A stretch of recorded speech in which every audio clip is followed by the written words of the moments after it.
यदि आप new tax regime से टैक्स फाइल करते हैं तो 20,500 के टैक्स को मार्जिनल रिलीफ से आप 5,000 में कन्वर्ट कर सकते हैं। 20,500 के टैक्स को मार्जिनल रिलीफ के उपयोग से 5,000 में बदल सकते हैं।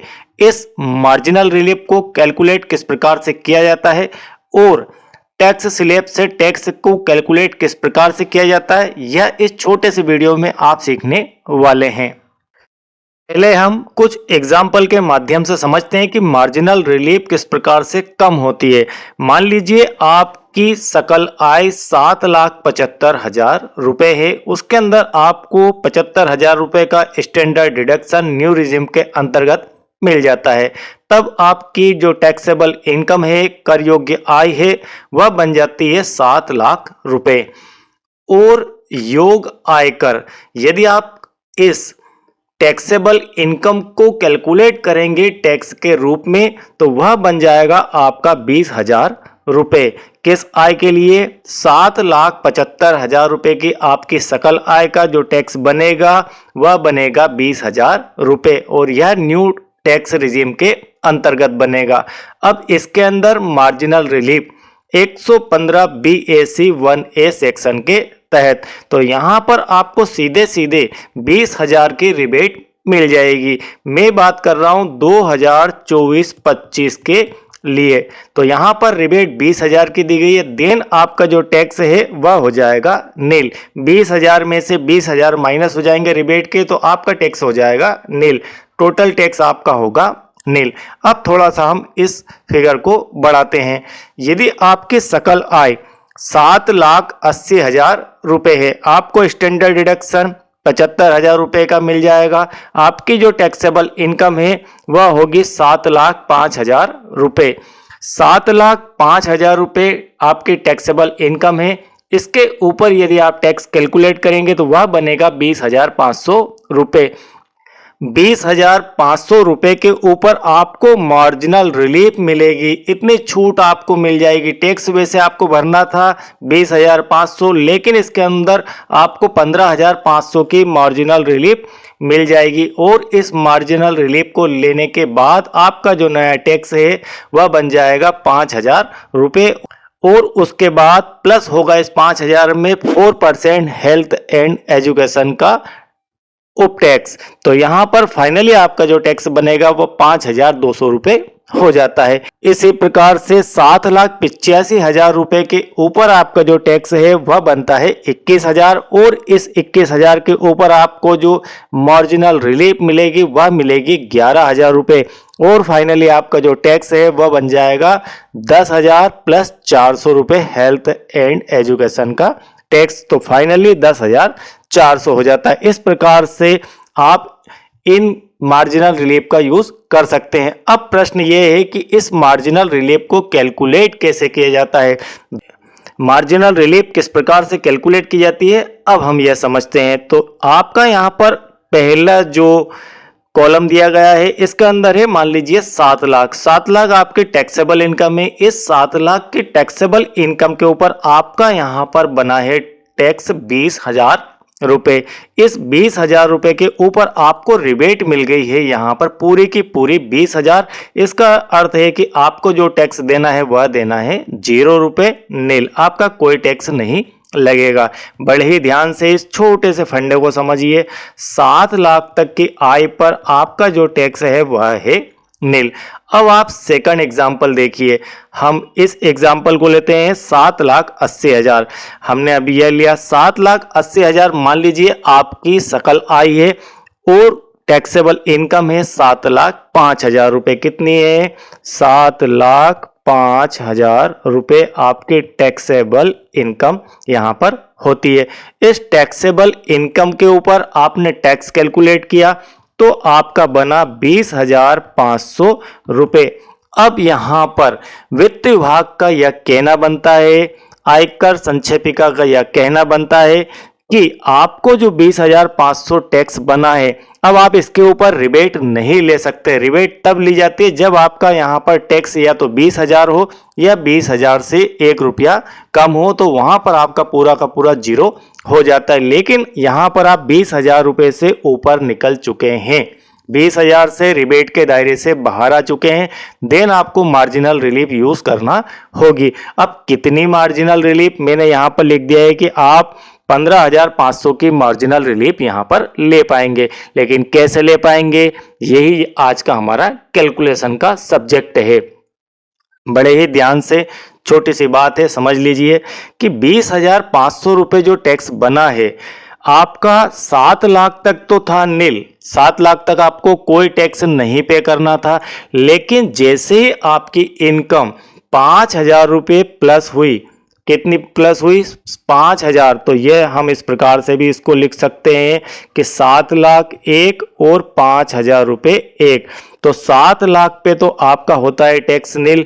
और इस 5,000 रुपये बढ़ने के कारण 7 लाख और 7 लाख 5,000 में डिफरेंस कितना है, सिर्फ 5,000 का डिफरेंस है। इस 5,000 के बढ़ने के कारण आप टैक्स के दायरे में आए। और कितना टैक्स पे करना पड़ रहा है आपको, 20,500 का टैक्स, किसके कारण, सिर्फ इस 5,000 की राशि के कारण। यदि आपकी राशि 7 लाख होती टैक्सेबल इनकम, देन आप यहां पर होते हैं नील।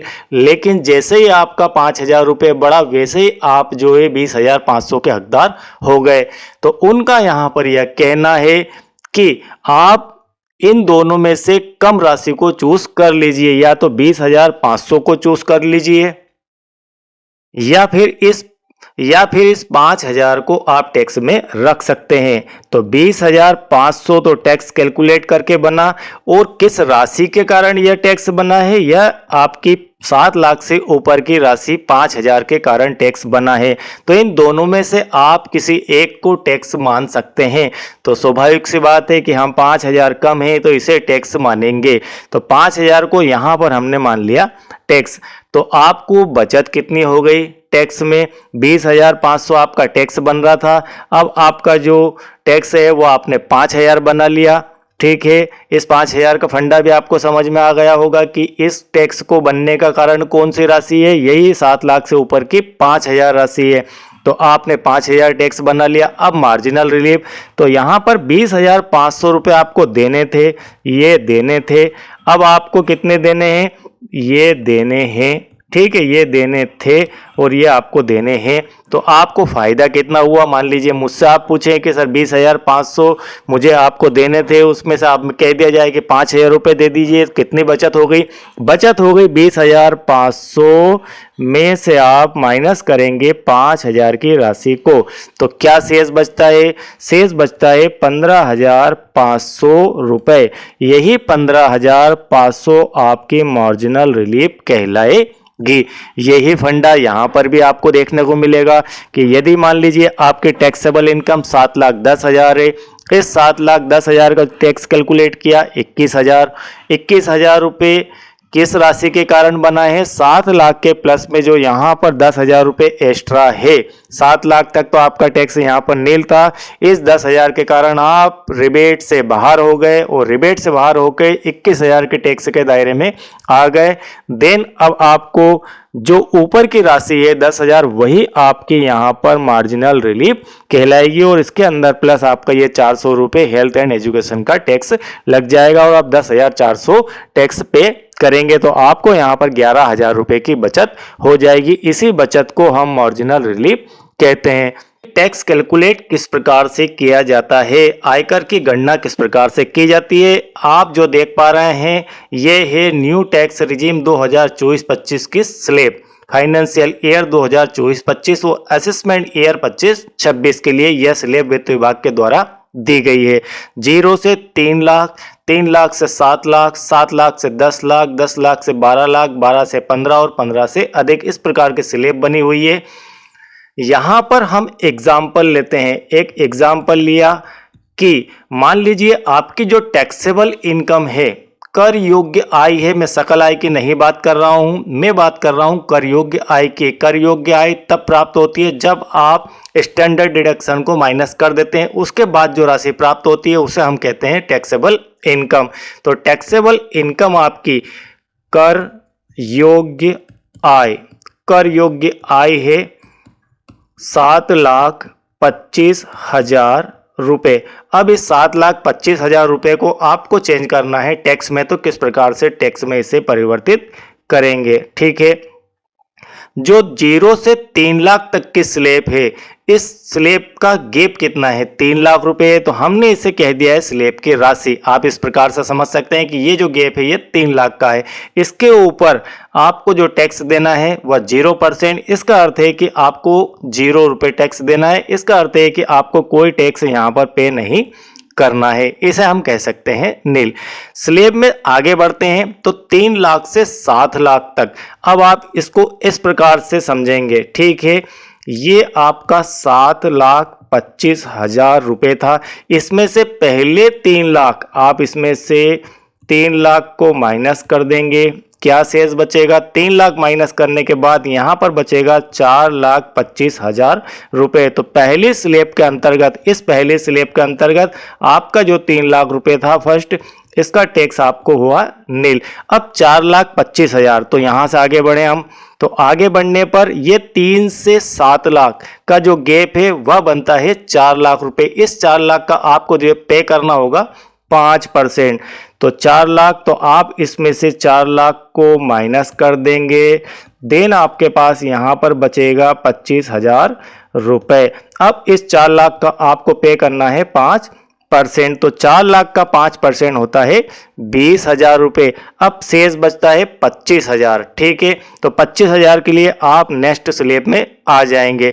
7 लाख से 10 लाख, 7 लाख से 10 लाख के लिए आपको पे करना होता है 10%। यहाँ पर इसका गैप है 3 लाख रुपए, तो यहाँ पर 10%, 25,000 का 10%, 25,000 का क्या करना है 10%। तो 25,000 का 10% बनता है आपका 2,500 रुपये। तो फाइनली यह बन जाएगा 2,500 रुपये। इन सभी को यदि आप जोड़ देंगे, 20,000 और 2,500 रुपये को ऐड कर देंगे तो 22,500 रुपये आपकी टोटल टैक्स बन जाएगी। और इसके ऊपर 4% का आपका हेल्थ एंड एजुकेशन का टैक्स लग जाएगा। तो इस प्रकार से टैक्स का कैलकुलेशन किया जाता है।